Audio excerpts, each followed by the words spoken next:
Shauna? Yeah? Are you Shauna? Shauna? My name is Glenn. I represent Narpro, and on behalf of Narpro, we have a great surprise. Oh my God! Surprise! Are you kidding, right? Oh my God! Oh my God! Oh my God! No, no, no! Is this real? Is this real? Oh my God! I want to introduce you to Shauna. Shauna loved her job of 16 years, but the single mother of two knew she had hit the glass ceiling without a college degree. So she went back to school, even though that meant sacrificing a lot of things like her own car and home. Now Arizona's Family Surprise Squad is teaming up with some great organizations to give this incredible mom a much-needed surprise.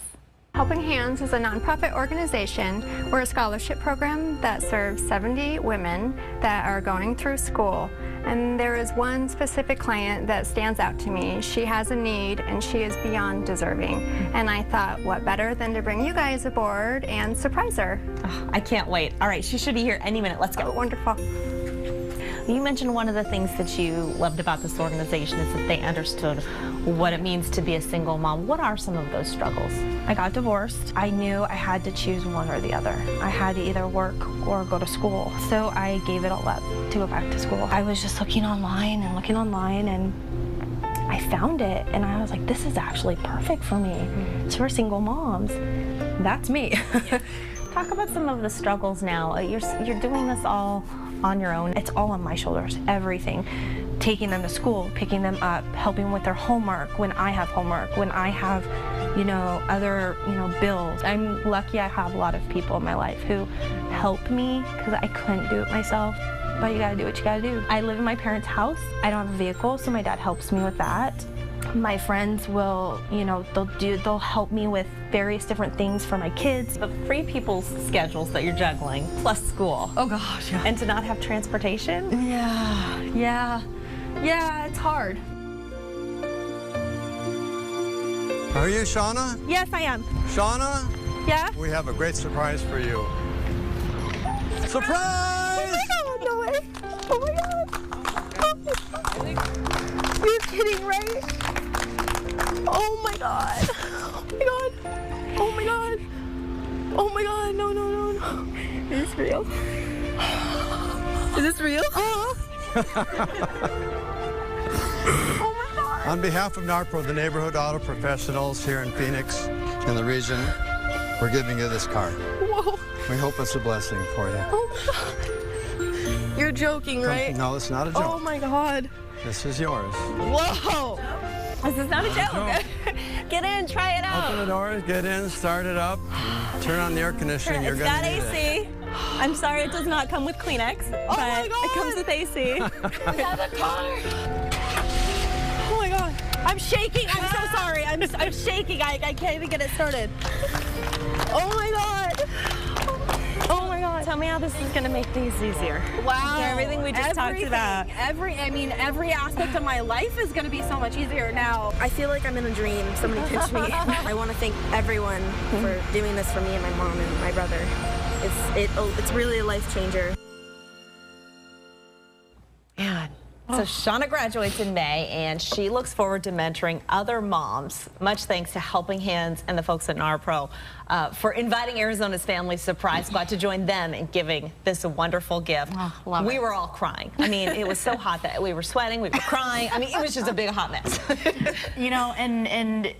For someone who's trying to make a better life for her family, Trying so hard. It couldn't I go to mean, a better person. She talked about having to miss doctor's appointments, missing tests sometimes in her classes. She's trying so hard, and this is going to be just a huge help for her. So Huge game big changer thanks to here. everybody who helped make that happen. Love for it. sure. And if you guys have someone who you think deserves some help, the Surprise Squad can help out. Let us know. Go to azfamily.com, because I think that for all of us, we know this is a great big part of Arizona's family. Yeah, we making a difference. love doing it.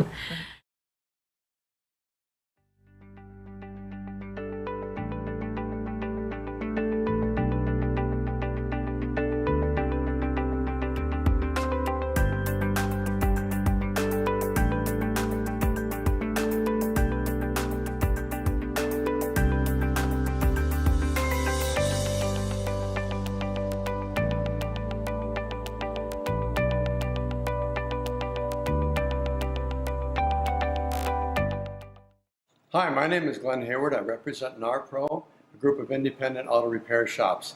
I have exciting news for you. In the month of August, we are offering free brake pads to the recipients who need brake pads on their cars. Our parts vendors have offered to give us free brake pads, which we will pass on to you. And the inspection, we're going to make sure that everything that your brake system needs will be thoroughly inspected. And you may not even need brakes on your car, but you're going to have an opportunity to meet some great shops and some great people who can take care of you and your problems in the future. So come on out and visit us on our website at narpro.com. If you're on Facebook, come see us. We'll meet you there at Narpro, N-A-R-P-R-O, neighborhood shops taking care of you. Okay, we know what the monsoon does to your trees, and we know what the monsoon does sometimes to various outdoor parts of your home. But what does it do to your car? Well, as a matter of fact, if your brakes were working that successfully, then you're lucky. You stayed out of the monsoon. But James Garnan is here from Narpro to talk about the dangers of the monsoon, even if we're not standing in the middle of it, right? Definitely. Well, driving through the dust is, they tell you pull over to the side, turn off your lights, everything else. But if you do have to drive through it, all of your filters in your car are having to breathe through that dust. The filters? Yes. You have an air filter, a cabin air filter. Things like that should be checked if you've been through a significant storm. Driving through the water, we have this stupid motorist law, so you should not drive through standing water, but people feel they have to go somewhere.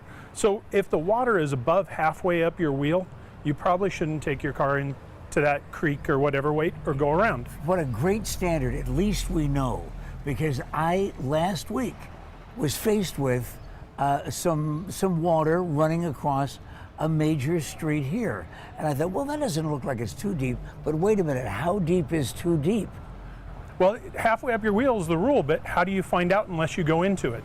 Watch the person in front of you and see how deep it is on their vehicle, and that'll be a good call as far as how you should approach that water. Now, Narpro never asks my advice for anything, but they allowed me to operate this mechanism here. And what is it that it's doing? All I know is I'm pressing the button. This is a display that shows how the brake caliper works. You're using air to function it. In the car, it uses brake fluid. Yeah. And when you apply the brake, the hydraulic pressure slides the caliper and presses the pads against your rotor. Unless there's been a monsoon. And then you have water in between that, and it may not work quite as well. After you've been through the water, apply your brakes a few times to make sure that they're working well. You don't want to have something locked up and find out when you need the brakes the most.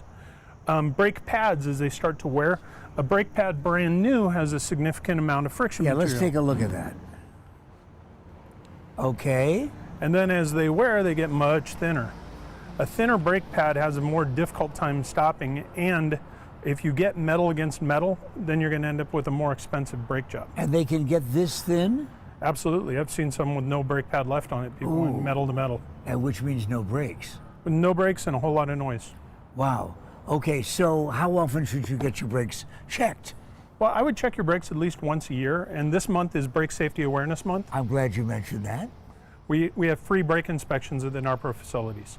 And if you happen to need brake pads, the brake pads are free as well. Yeah, would you mind reviewing the free part for everybody? Because you just got their attention and they want to make notes what they get for free. Okay, free brake inspection. So we're going to check your brake system. We're going to take the tires off. We're going to actually measure the brakes and see how much thickness is left. At any Narpro? Any of the Narpro facilities participating in this, you can get the free brake inspection. Right. And there are participating facilities that you can get free brake pads as well. So if your pads look like this, we can put those on for you, and we just charge the labor. Our vendors are supplying the brake pads for us. That's a savings of about how much? Well, on a typical vehicle, it could be $70 to $125. Wow. Okay. So how do we find Narpro places? You can go to narpro.com. I'm glad you made it simple for guys like me, right? And they are all over the valley? Yes. Got 22 shops, I believe, at this time. Why would I come in normally, even if I haven't gone through one of the great big huge dust clouds? Well, Narpro has a test that we go through the facilities and check and make sure that they meet the standard, and Narpro backs the work. So should you happen to have a problem in a Narpro facility, you know that Narpro can come in and fix it for you. Yeah, but you check everything. You check the computers and the electrical systems and everything. Well, we check and make sure that they're equipped to work on cars. We make sure that their bathrooms are clean. We make sure they have a nice waiting room. We make sure their customer satisfaction is nice and high. We'd like to see 98% or better, but I think 95 is what you have to be at. And I guess probably if we are checking out Narpro, the best thing to do is to look for a Narpro symbol, and I'm assuming that something like this is on the window or the door. Correct. So, all right, let's just quickly review, less than a minute now. Monsoon happens sometime this week. You can almost bet on it. What should I avoid if I have to drive through a monsoon? Well, if you get in one of those haboob dust storms where you can't see, pull off to the side of the road, turn off your lights and wait it out. They don't last very long. But if I have to drive, if my wife is pregnant, I'm going to the hospital. Okay, go nice and slow, leave your lights on, try and make sure that you can follow the vehicle behind you with a safe distance. And if you have to go through water, try and make sure that it's not above halfway up your wheel. Yeah, don't be one of those stupid motorists, okay? But I know you aren't. You're one of the smart people watching the Morning Scramble.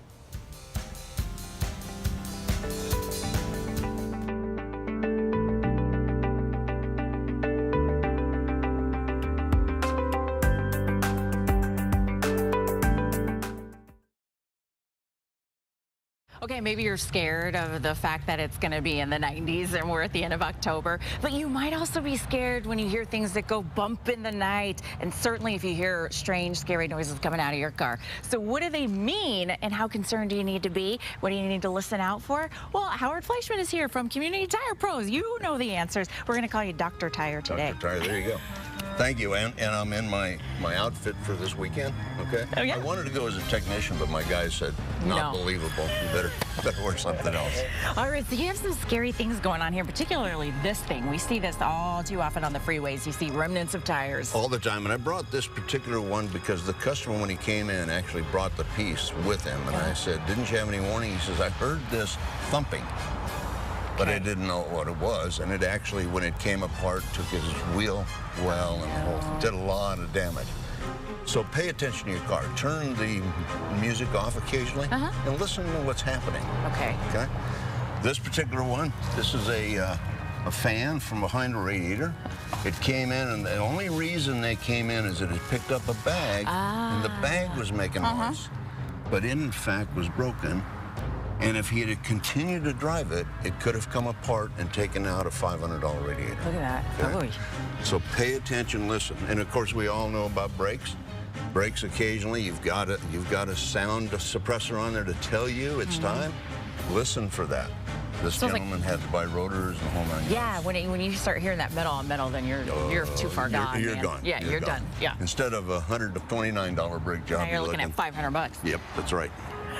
Can you tell I've been there? You've been there, haven't you? Belts will usually start squealing. Okay. The serpentines usually don't always do that, but as soon as you hear noise when you're starting your car up in the morning, if you hear a little squeal, time to have them checked out. It could save you a lot of money. How do we know when we need to pull over and just give up the dream and call somebody? when it's loud, or when it's loud, or you know, we talked about engine lights a couple of segments back. When the engine light starts flashing, that means get off the road now before you destroy something. Okay. What is all this stuff now? Well, I grabbed a water pump and I thought, you know, they don't usually make a lot of noise, but you can usually notice when you come out to your car, there's a little wet spot in the front of the car.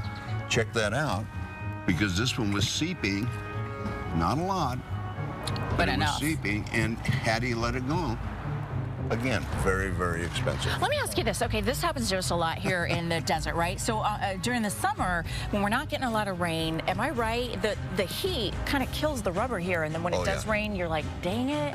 Any place else in the United States, they say replace your wiper blades once a year. Here, it's twice a year. Okay. And you know when people realize the wiper blades are bad? Yeah, when it's raining and it's too late. And the problem is, if you let them go, this has metal in it. So if it comes off, then it starts to take out a good windshield. Okay. So check the wiper blades, very, very important. So right now we're going through a season change. Now's just a good time to right? Because they're only like 20 bucks or less. Yeah, so now just go ahead and replace them so you don't get caught in a bad situation. Do we have rain this weekend? I heard we had a little chance. He says a little sprinkle here and there, but still. I'm on a well. I need rain. A lot of towing going on this time of the year. Listen for the chain dragging. Okay. Okay. You hook up your safety chains, and I see them all the time. They're going down the road, snapping on the road. Right. And that's going to cost you problems, and you're going to be in trouble. Let me ask you this. How often do you recommend we just come in just to get it checked out? Like, hey, just give it a once over and take a look, because I don't know what the heck's happening in there. If you're following the owner's manual, you're going to have just check it out at that time. That's it. Right. That's it. Unless something's going on. Save yourself some money. That's right. And right, peace of mind. It's worth it. All right, thank you so much, Doctor. Thank you. We appreciate it. We're going to give you a couple minutes to get your cup of coffee, maybe brush your choppers. We'll meet you right back here in a couple of minutes. Good morning, Arizona.